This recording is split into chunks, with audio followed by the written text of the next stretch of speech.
Hi, everyone. Thank you for joining the Link Square's Q2 legal landscape as we talk about navigating AI, regulations, executive orders, and a whole bunch more that I'm sure will come up.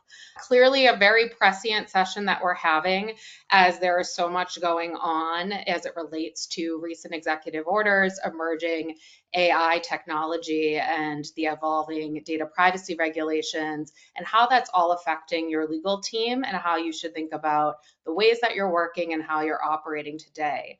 So lots to discuss. Before we do, I'll just run through an agenda. We're going to do a bit of housekeeping. I'm excited to introduce you to my fellow panelists. And then we're going to really dive into what's driving change within AI, the regulation and global shifts that we're seeing, how AI can help legal teams, building AI committees within your business and what you should consider as you're doing that and thinking about AI mandates that are affecting you, and future proofing. And then we'll give some final thoughts to close out. So really exciting. We'll share additional resources at the end. This webinar is being recorded and will be made available to attendees and anyone who may have missed it. But now I will segue to introducing those who are joining me today to talk AI and really Q2 market landscape. So as I mentioned, I'm Christine Sullivan. I'm our VP of Product at Link Squares. And here today, I'm joined by Sean Lindsay, our SVP of Engineering at Link Squares. Sean and I are working closely together, constantly talking about AI innovation and the Link Squares product in market now and what we're looking forward to drive forward. Also joined very excitingly by Andy Lunsford, CEO of BreachRx, one of our highly valued customers, and Jonathan Greenblatt, our VP of Legal at Link Squares. So excited to have all three of you joining me today, and I'm anticipating a very lively, very relevant conversation in what feels like a very evolving and minute by minute landscape, both from the AI perspective as well as from a regulatory and legal perspective in today's world, both in the US and globally.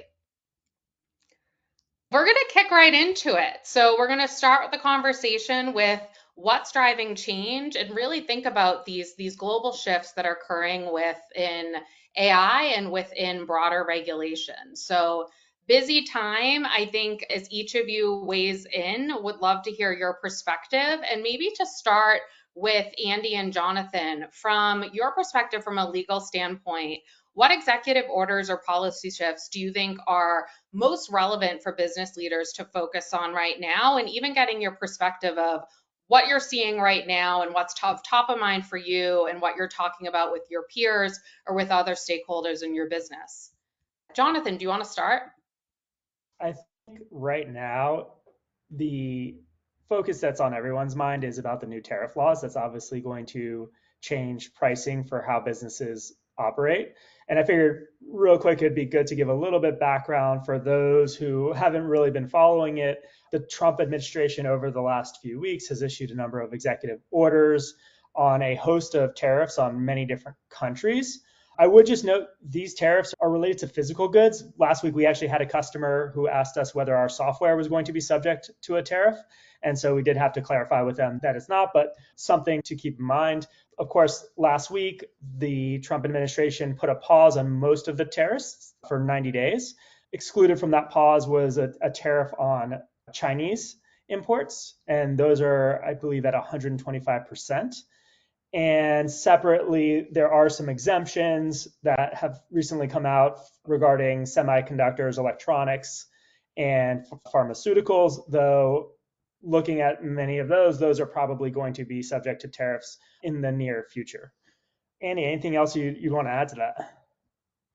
Yeah, I think there's a lot of trickle down effects from that too. So like obviously the companies that are exporting and importing physical goods directly, it's a very big piece of uncertainty that makes it tough on pricing and how you sell your goods for.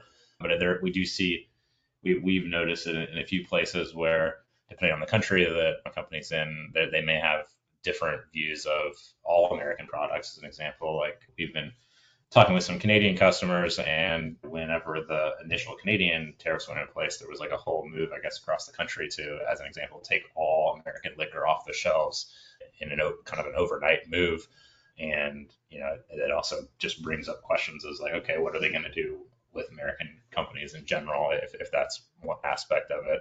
And obviously, China seems to be one of the biggest focuses. I know a lot of pharmaceutical companies that do a lot of drug manufacturing in China, that this is really big piece of affecting their stock price and just how they can run these drug trials. There's a lot of moving pieces that are downstream impacts from this too, that everybody's kind of trying to get their heads around. On that note, with all those moving pieces and such big shifts that are ongoingly evolving, would love both of your perspective as you think about what as leaders can you do to help your orgs be proactive versus reactive in relation to these changes, as well as just think about ways you're already doing this internally or things that are top of mind as you think about communicating those complex shifts internally throughout your business so everyone can move together as you're thinking about actions or even research that needs to be taken against these changes. Yeah, one thing is most of these changes right now are fairly well publicized. So opening up the news and just staying informed will tend to pick up many of these changes. Some of the other changes that have recently occurred with some of the executive orders have been affecting law firms and have essentially the executive orders have stated that certain law firms may be losing their security clearances, and then separately that clients of those law firms may be losing contracts. And both of those, there's a number of fairly notable cases. They're working their way through the court system, so it probably makes no sense to provide any conclusions right now. But things like that are definitely things that leaders need to proactively stay upon, especially legal departments, as it's affecting the company from a regulatory perspective. And I do think just staying on top of the news is probably one of the keys to doing that. Yeah, it's a great point. I think sometimes in the legal world, we don't have the benefit of things being very publicly put out there when legal changes happen, and you have to do a lot of your own digging or have different resources that are giving you updates. This is a unique time where it's headline news on a daily basis, so it is a little easier to track in that way. I think one of the things from a leadership perspective that we talk to both internally at our company and just leaders at other companies is just to, I think sometimes people get a lot of anxiety and have a hard time feeling like this is such drastic changes on different things. How are we going to adjust to it?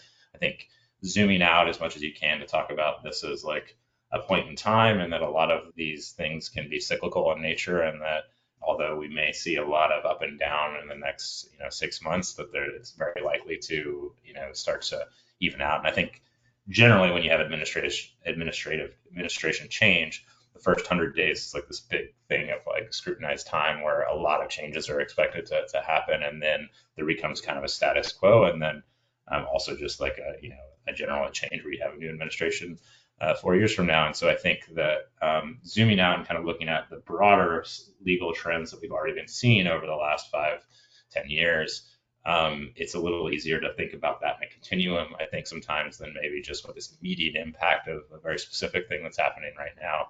That's been part of the broader leadership discussion I've had with like a lot of other CEOs too.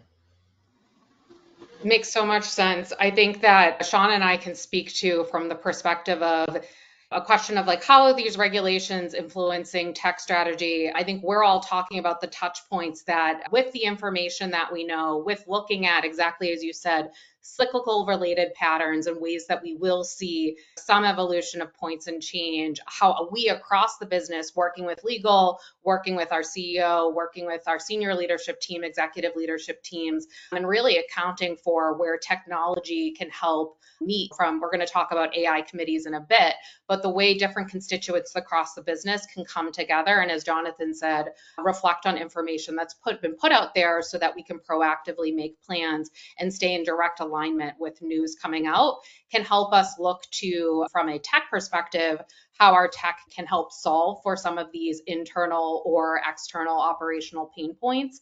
And then also as we can be responsible stewards when it comes to needing to comply to regulatory demands or compliance related demands. Definitely, we're going to talk more. This is a good foreshadowing for part of the conversation to come on AI committees and really thinking about AI due diligence in ways that situates in a system. But there's also a way that stakeholders across the business can come together to really assure that we're listening from a compliance, privacy, security, as well as regulatory point of view. That actually probably feeds quite well into, as we think about this ever changing regulatory landscape, really there's a host going on when it comes to the rapid evolution of AI. And to me, we're thinking at LinkSquares, both in the products we have in market to date, as well as the products that we have on our roadmap and that we're developing, we're very conscious of innovation within AI and how, of course, that can be a bedrock and a boon for legal in what's possible today and what's in the future, and really making it so that information as well as insights from that information can really be at a customer's fingertips with easy access and intelligent insights, but also to leverage certain portions of net new AI innovation to deliver additional value, be it agentic AI frameworks. And already we've made some exciting announcements externally in relation to that. I do think it's quite a pertinent time where, again, this very rapidly evolving regulatory landscape with tariffs and the executive orders is also matching a moment of just such tremendous innovation on the AI front, where we're here today on a marketing landscape call and talking about the market landscape for Q2, there's really just a lot going on. So with that, I think, Sean, pulling from what Andy and Jonathan just shared as what they're thinking about as they think about their business and legal team's footprint, it would be great to hear about you as you're thinking about the AI capabilities today versus the past or 6 months from now, and also situating that in the context of what we were just talking about prior. Yeah, thanks. So what's interesting to me is how some of the larger sort of geopolitical fast motion is mirroring a lot of what we're seeing in the technology sector and the technology layer of how businesses are approaching some of these problems. LinkSquares has been in the AI business for over 10 years now, and you've kind of seen these waves of evolution coming faster and faster. So early on, it was a lot of predictive AI, in-house models that we built that really allowed us to help you pull key terms and understand the content within your contracts and agreements. There was a second wave of generative AI, and this mirrors what you've seen publicly with chatbots and various GPT, LLM driven models for these large public models that exist. And now, if you're following sort of the latest news, the presumed next wave is agentic AI implementations. So instead of just having an assistant that sort of rides sidecar to you as you're trying to do your work, you actually have probabilistic logic built into these systems that's actually able to act, to complete tasks, to execute work on your behalf, and to interpret the outcomes that you're trying to drive. This unlocks a whole new wave of interesting capabilities for systems that are vertical AI platforms that are built with AI capabilities in their core. It starts to add the ability for the system to start operating with your guidance, but on your behalf. So some of the most recent announcements we've made around autonomous search and autonomous actions actually allow our platform to start to look for opportunities within your repository or your corpus of documents that may be based on an executive order or a major court ruling, might bring new areas of risk exposure or updates or changes that you might want to be making in your agreements and your legal language going forward. And the system can start bringing those insights forward to you without you even having to take action in the system. I think this is just the tip of the iceberg. And as you start to imagine what agents can do to start to actively bring all of your legal workflows into the larger enterprise experience, there's just a ton of really exciting opportunities.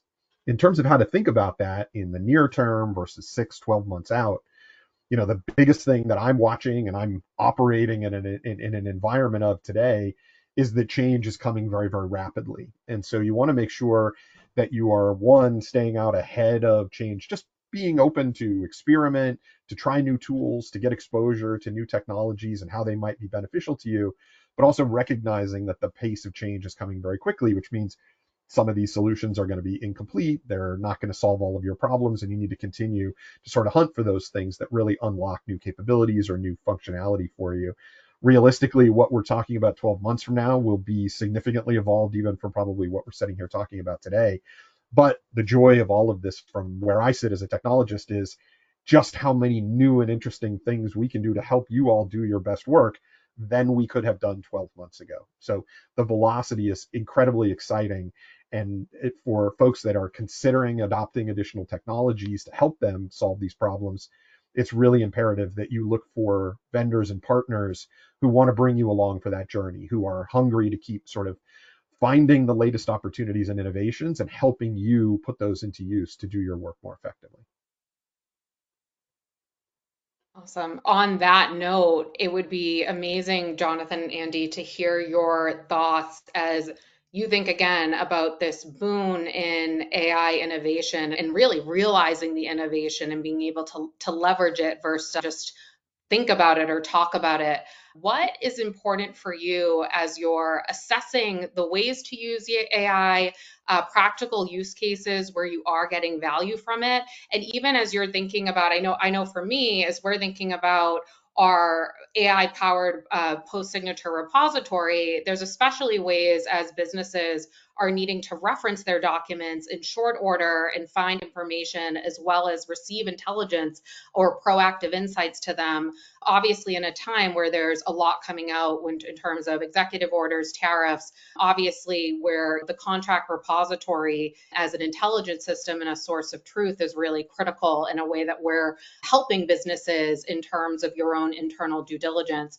But interested to hear from you as you're leveraging tools to date or thinking about AI, what's on top of mind, both from a practical standpoint in utility and ways that you really find the value and are able to adopt it, as well as key areas that you're excited about or maybe have curiosities about. Super excited about all the new opportunities when it comes to AI. We look at it a couple different ways with our product and just how things, there's all kinds of just internal business functions too that are improved. But for us, one of the big pieces early on is we spent a lot of effort pre Gen AI being as mainstream as it was, and to really breaking down this 200 global regulatory landscape when it comes to data security and privacy, and really breaking all these laws into their key components and what it means from a workflow for a company. And so when you go to that effort to build this extremely rich set of data that we have, it's proprietary to us and internal, and we can take some of these Gen AI capabilities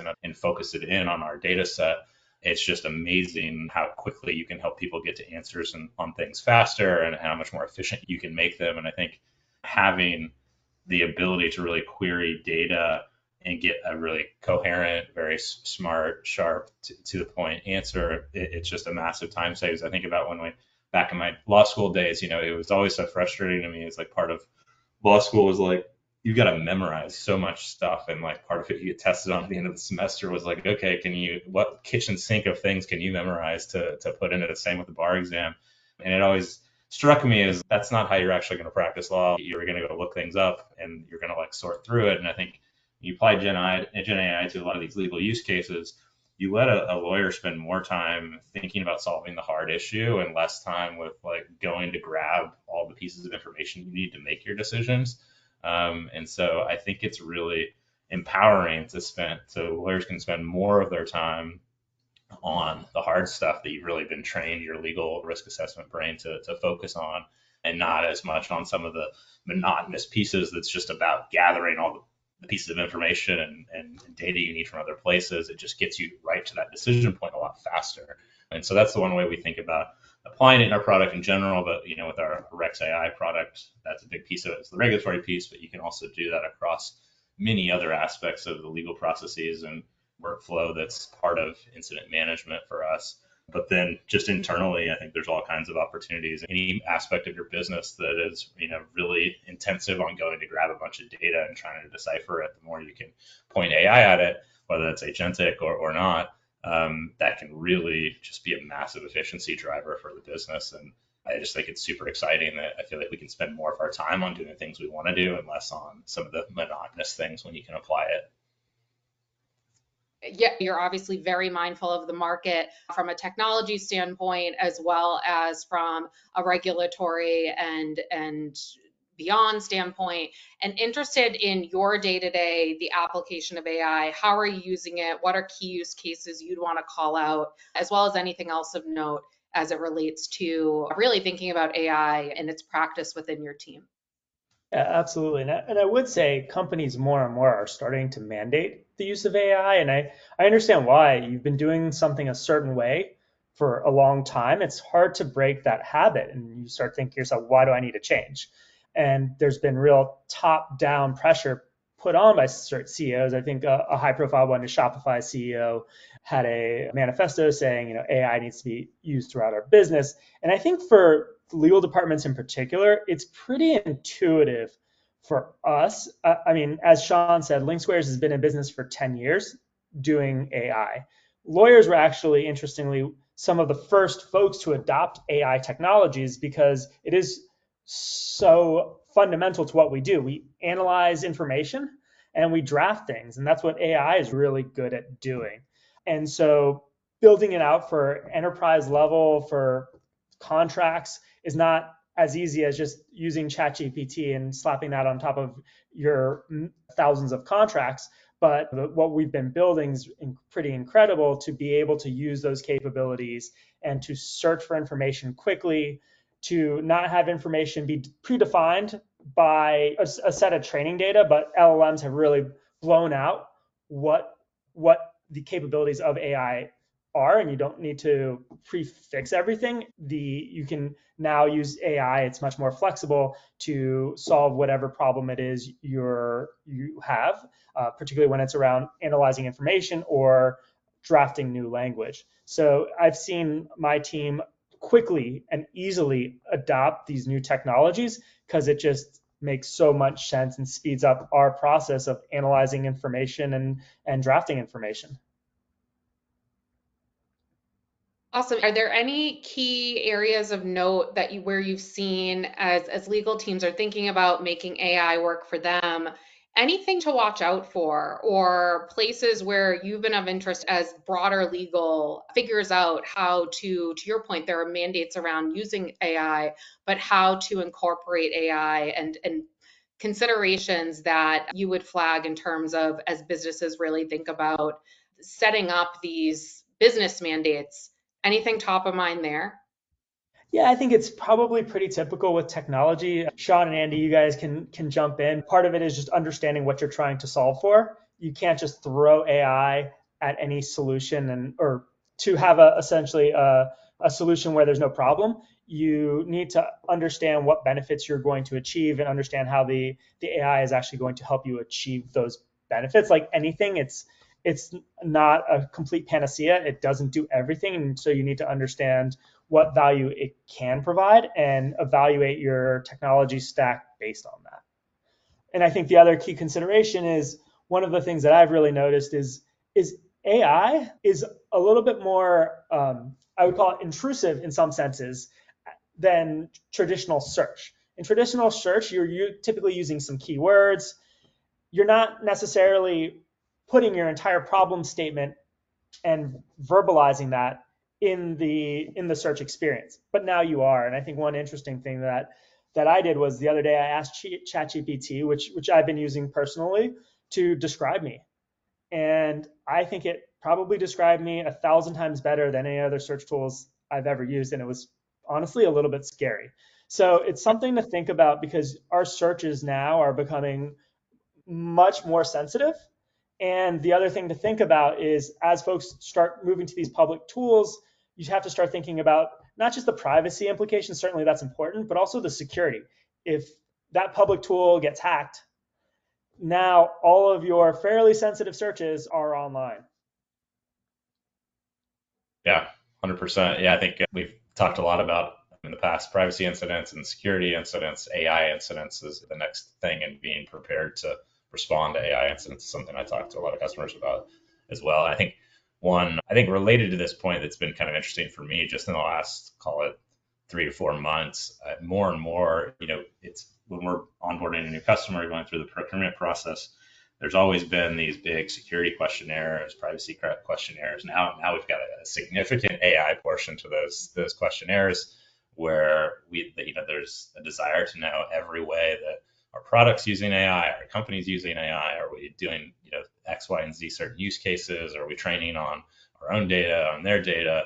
And all of those things are now becoming more of an expectation that you are ready to respond to. And I think if I look into some of the things about how you think about scaling a program within your company as well. But it's just such a really quick evolution of, it took us a while to get there on the security and privacy front. Like the AI, it's like immediately we've got these AI governance issues that are coming up now, and there's an expectation that you have good answers for that, and you have a deep understanding of how your company is using AI and not. And since it goes through procurement, and it's going to be really important for every in-house counsel to be really close with their product teams, if it's a technology company, but just generally having that awareness of how the company is using AI, and keeping an open dialogue. I think, some people do things on their own, and you just really need to make sure that people are being fully transparent about how they're using AI and not using it, so that you can really, deal with those kind of issues when they come up. Yeah, one of the other things that comes to mind to me is I view sort of two related variables as I think about AI adoption or application in the enterprise, one being trust and the other being judgment. And I do think it's important for us to remember that despite even what I kind of shared earlier, my enthusiasm for more action and autonomy in the system, the reality is the LLMs, the models behind the AI only can operate on as much context as you've given them, and they are imperfect or non-deterministic in that regard. And so I think about even some of the applications for my role as a business and product builder.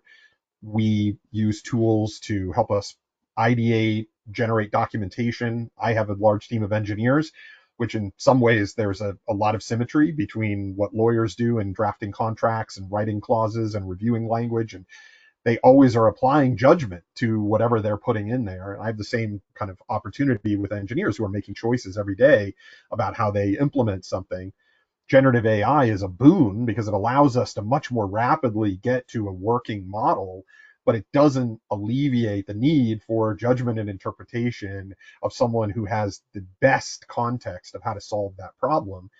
As we use these tools more, we gain more confidence in their output, we feed them more context and more guidance on the way in which we want them to operate, our trust goes up. But we also have to be careful that we're sort of metering our judgment and application of the results in a reciprocal way, so that we're being thoughtful and we don't put these systems completely on autopilot. We're really understanding what's being done and judging those results to make sure that we're getting the results that we want out of these applications.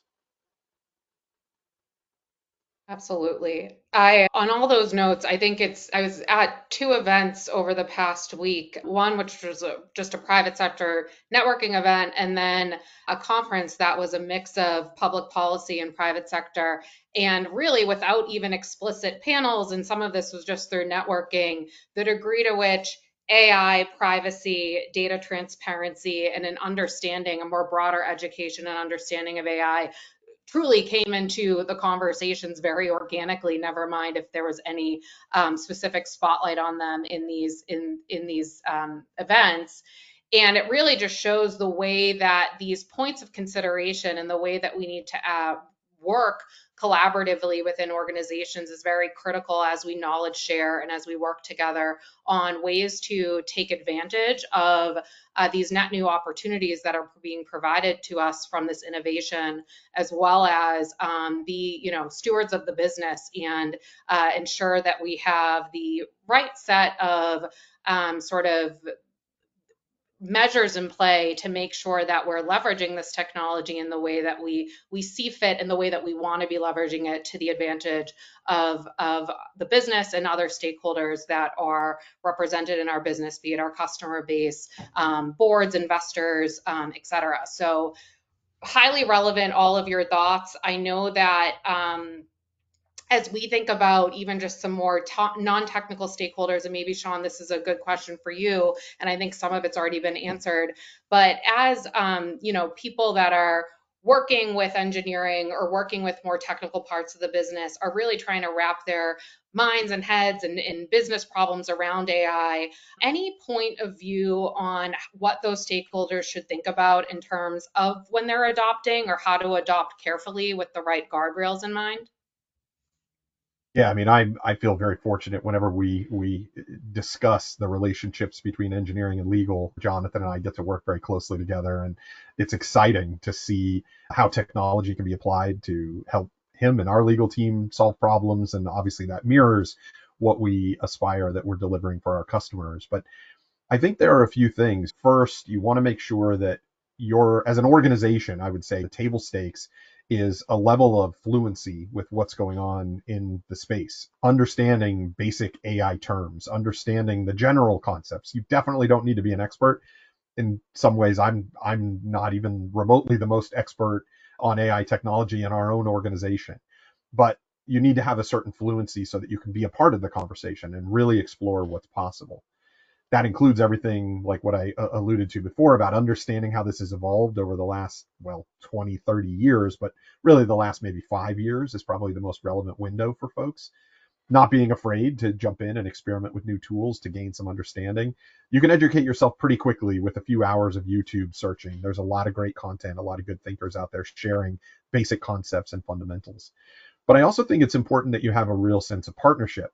Jonathan talked earlier about some of the obvious concerns that can come up when you think about some of these AI tools from a legal or risk prevention perspective. And I think there's a really, really healthy kind of yin and yang in this discussion of what we are trying to bring to the table in terms of innovation and opportunity, counterbalanced by some of the guardrails that the business needs to put in place as you're thinking about these tools and adopting them, and how they put potentially your information at risk or exposure, and how all of that works. Likewise, there's a mirror image to that, which is what is possible is really an opportunity. So from a legal perspective, being able to engage with your technology teams, your security teams, your IT teams, and be willing to have the, kind of that opportunity to be the dumbest person in the room and say, like, is this possible? Could this happen? Could we achieve this? Are there tools that do this? And I don't think I'm putting Jonathan too much on blast to say we've probably had those conversations once a month for the last year, right? Is always like, well, could it do this? Or wouldn't it be interesting if that? And that sparks a really interesting, balanced kind of back and forth conversation where we bring slightly different perspectives, but we're attacking the same kind of fundamental questions, which in the more, general business case is, how do we do business more effectively? How do we do business, with more productivity? How do we unlock new capabilities that we may not have been able to achieve before? And it's really in that sense of partnership that you can find some really, really interesting opportunities. Segues so well into talking about building an AI community, a subject matter that LinkSquares we've been thinking a lot about internally, and how to also help our customers as they're thinking about these exact cross-functional touch points as they think about setting standards, reviewing tools, the utilization of AI, defining ethical AI usage, privacy measures, and so forth. And so I think I would love all of you to also weigh in, really, really jumping off what Sean just shared in terms of what are those first steps? And we talked about, like, within LinkSquares, within BreachRx, we do have cross-functional leaders coming together and thinking about the application of AI and the what it means in the business. But as you're thinking about starting or building a committee that has enough influence, that has momentum, that has the right purview and mission, what's been effective for you, and what would you recommend as people are going forward? And I think one other key point people mentioned, both from an executive orders point of view as well as from AI, is there is so much out there, and how do we align on what's out there and our understanding of, be it from an executive order definition perspective or from the evolution of AI and staying on top of that information center as more and more application and utility are coming out. Andy, maybe I'll start with you. Of what have you been doing within BreachRx? Who are those stakeholders involved? How do you ensure that your team, if you're calling it an AI committee, is making progress? Yeah, I think it starts with trying to have a real open conversation with what are the AI use cases for each part of the business that they are most excited about. Everybody kind of gets into their niche, and there's all these specific use cases that apply in marketing, that apply in product, that apply in legal, and kind of having a place where everybody can say like, hey, here's the real opportunity I think I can gain by applying AI in these use cases, and here's where we see some of the risks in doing that, and weighing those against each other, and then with that group dialogue coming together on what can we say as a team are like our fundamental principles that we want to make sure we're using AI the best way, and minimizing any of the negatives. What are those things we're going to say that we're going to, as an example, most privacy minded people don't want to put a bunch of PII into any of the LM technology, those type of things, and really understanding that baseline. And then when you can get leadership in each core part of the business aligned on what those principles are, it's easier for that message to go down to the rest of the company, and make sure you're doing a real consistent use of AI. And then again, as I kind of alluded to earlier, now there's a real understanding of governance and accountability that we have to be maintaining as a company going forward, similar to what that transpired in the security and privacy space, where you really started to have to put that down and follow it and do what you say you're going to do on those things. AI is having the same motion as those areas the business did. It's just on a much faster pace than it was before, and we're just already seeing a lot of that being expected from our customers, and I think expected from the public in general. And so that's how we've sort of got things moving at BreachRx on that front.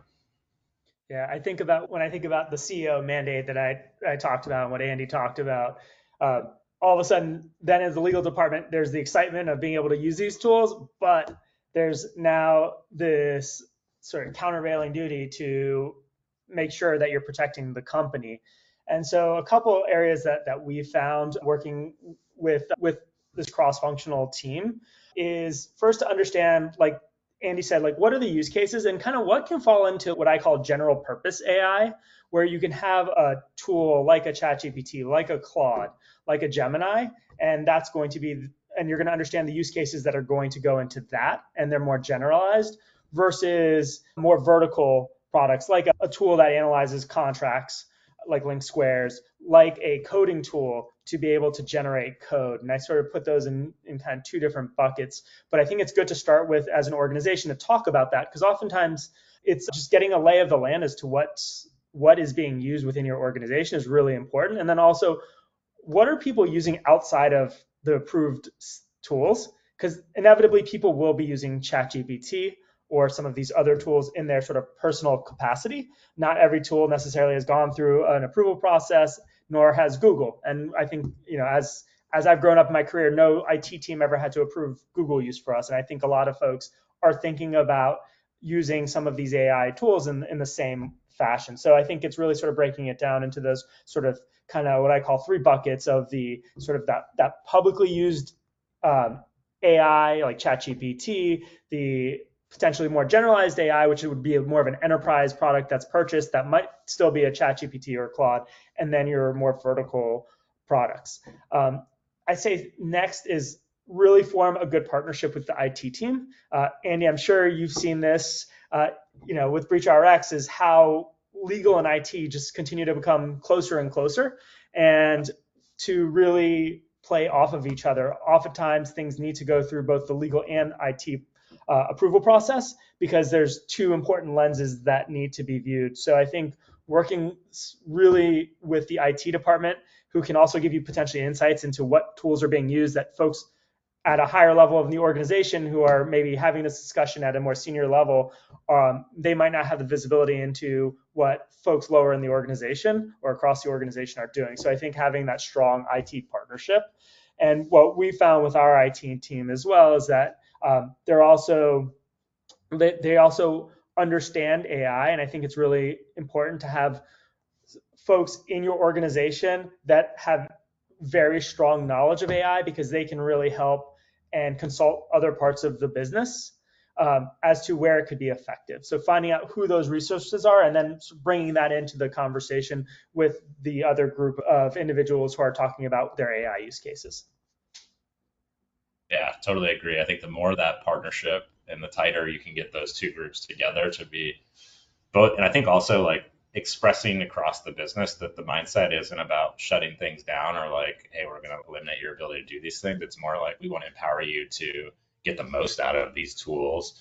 We're just going to make sure we do it in the smartest way possible to minimize risk. And I think being part of that excitement to help push the business forward and make it better at all these things is a better received message across the company than I've got to get approval from IT and legal, and they tell me no 9 times out of 10, and so it's like I'm just going to go start doing stuff on my own.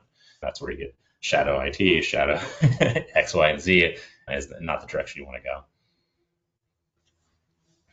Awesome. I think that ends up segueing quite well to talk about ways that we're thinking about future-proofing legal teams from a people perspective, process, and then obviously with tech being a key way to augment and make legal teams work more efficient. Clearly, as we're thinking about legal teams and how legal teams are working, what they might be working on, or what might be top of mind, it would be great to hear from you all looking out into the future, mindsets and skills that matter most for legal teams over, say, the next year or 18 months.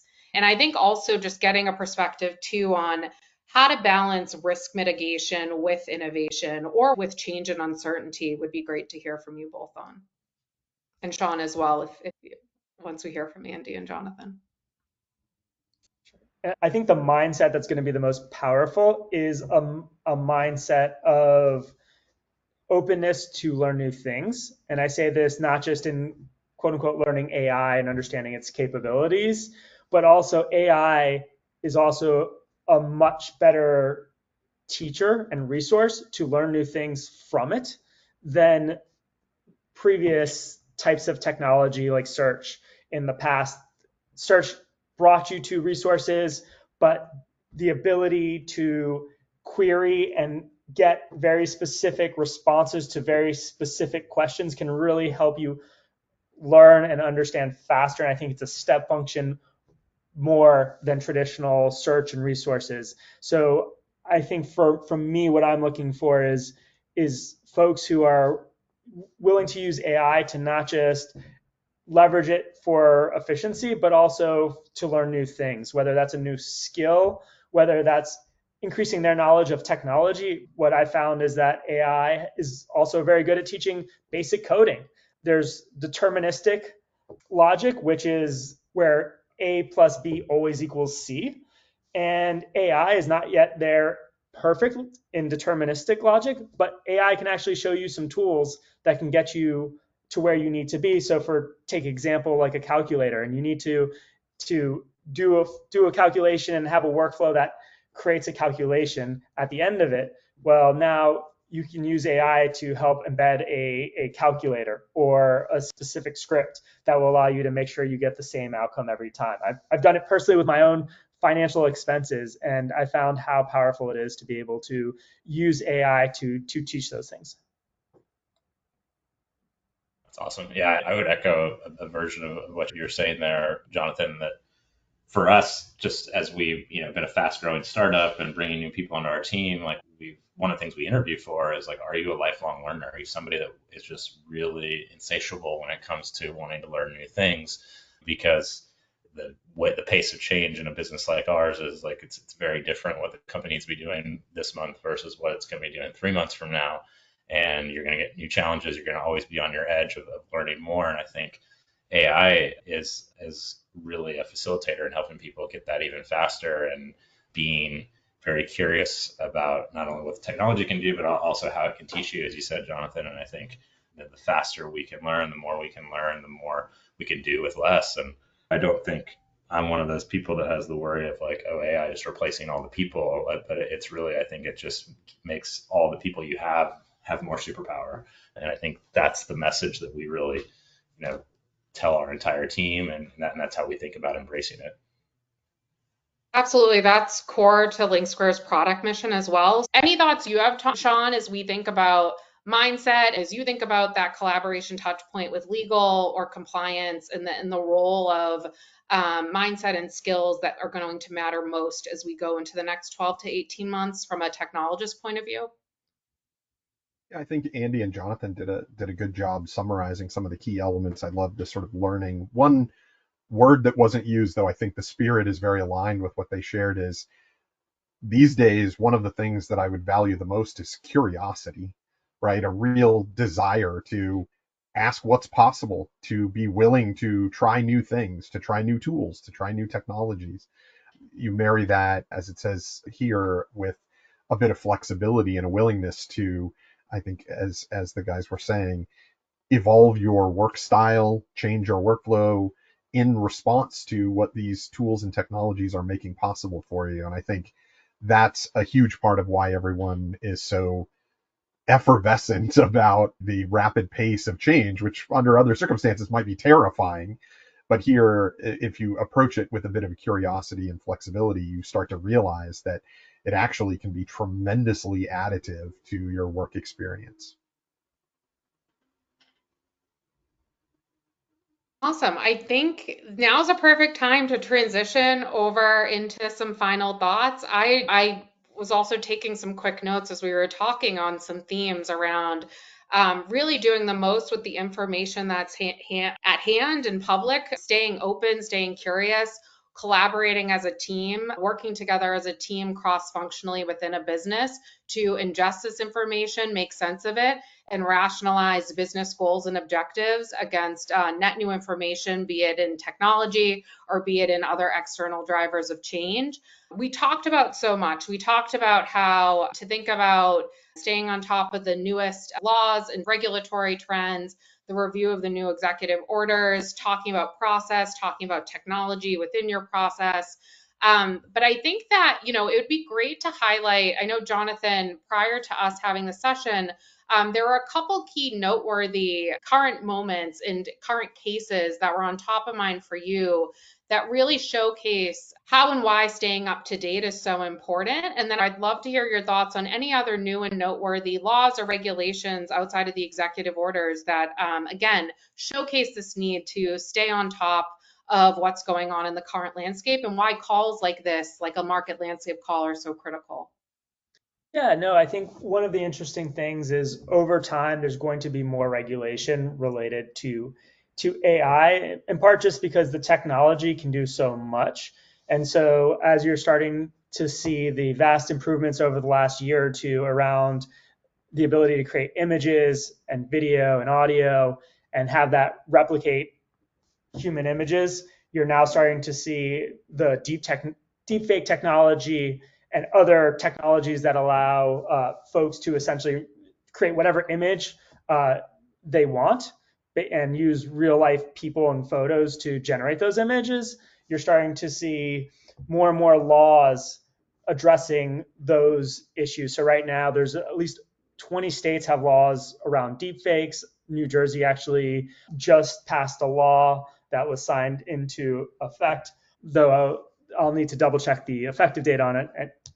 Just send me a LinkedIn message if you need that information. But it prohibits the use of deep fakes to harass, bully in pornographic manners, things that were a little bit outside of all of the existing laws. And I think you're going to see more and more pointed laws related to artificial intelligence and the technology because of the fast improvements in what it can do. as we close out, any other final thoughts, Andy, Sean, as we're thinking about the current landscape, what legal teams can be doing as they proceed into Q2 and plan for Q3, be it within their business or in response to these external factors?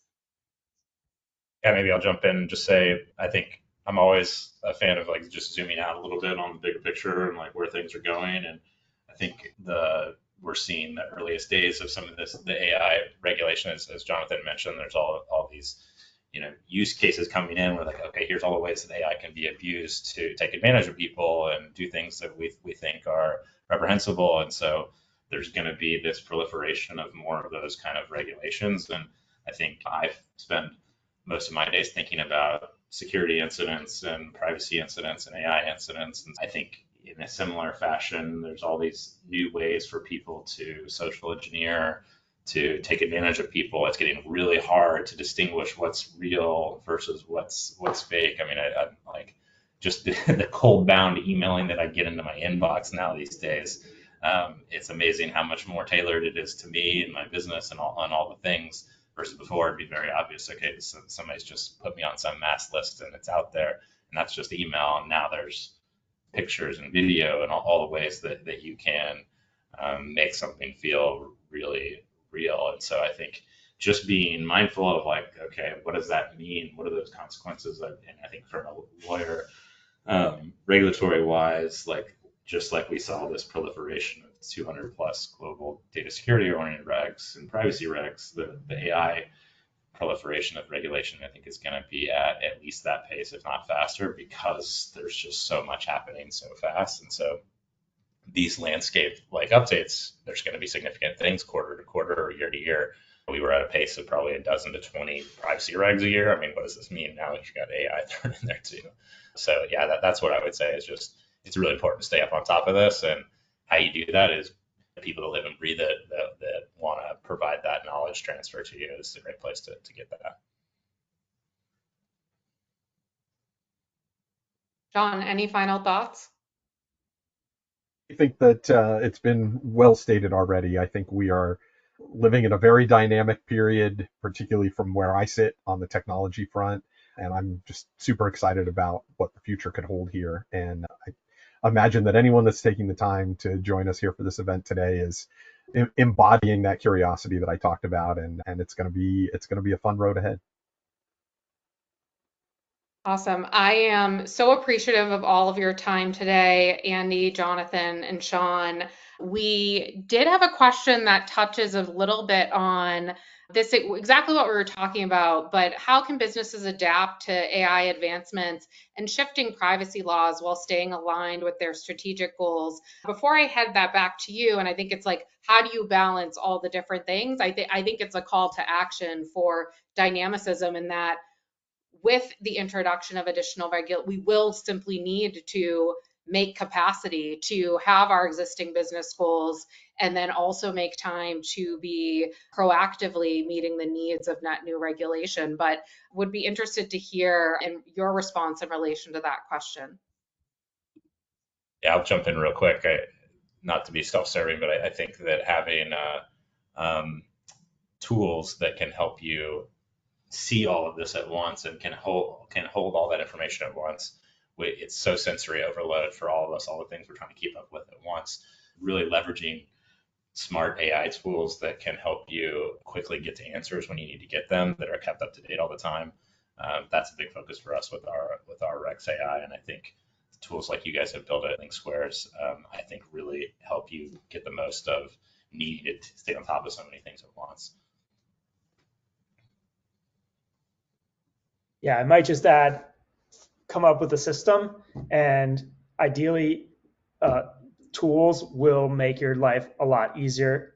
If you don't have access to the tools, set up a quarterly reminder on your calendar to just do a quick state of the union check as to the laws that are relevant to your business. I think that's a good way to stay on top of those things, and something that I try to do as the landscape is constantly evolving. Then maybe time for one final question here. It's a two-parter. How can legal teams better communicate the complex shifts going on internally inside of their business? And then also, how can legal teams or anyone listening to this call advocate and get buy-in for an AI committee or whatever name they may call it within the business? I mean, I'll take the second one. I think as far as an AI committee goes, it's making sure that you have cross-functional discussions with various stakeholders. Legal is very well positioned to have those cross-functional discussions. As I mentioned, have IT sit sidecar and really find the right forum that's appropriate for your business, to try to start thinking about these problems cross-functionally, whether that's setting up a specific committee, whether that's having discussions at the senior leadership level or a layer lower, to have not understanding of what everyone's doing and figuring out your company's approach to managing AI. Yeah, I would add on to that. I think it's really going to be viewed as table stakes going forward that you have that. So I think if you're a company that wants to use AI in any way, you're going to be putting yourself in a really bad place if you don't do that. Same with like as basic as having a security program. Like if you don't have a security program, like it's a big risk you're taking. And so I think the same thing goes with having an AI committee and really thinking about these issues in a holistic way as much as you possibly can. Totally agree. And yeah, build off of committees or existing protocols you already have. They're like you likely do have. I think we talked about, security, data privacy practices. There was already a group where, to Jonathan's point, legal, IT, as well as members of engineering and product development were in the room. And it was a great place for us to then launch our own AI usage best practices and ways to really enable compliance programs on that side. With that, again, thank you again to everyone who joined the call today for the Q2 market landscape. Thank you to Andy, Jonathan, and Sean. Thank you for your questions. This recording will be emailed out alongside additional information to those who attended, and very excited to meet with everyone again in Q3. And for any of our customers later this month, we will also be hosting a roadmap conversation that you can also come join to talk about what's to come in terms of LinkSquare's product roadmap and some great innovation that I'm very excited to talk about that builds off of this conversation today. So thank you all very much again, and thank you to everyone who attended. Take care. Yeah.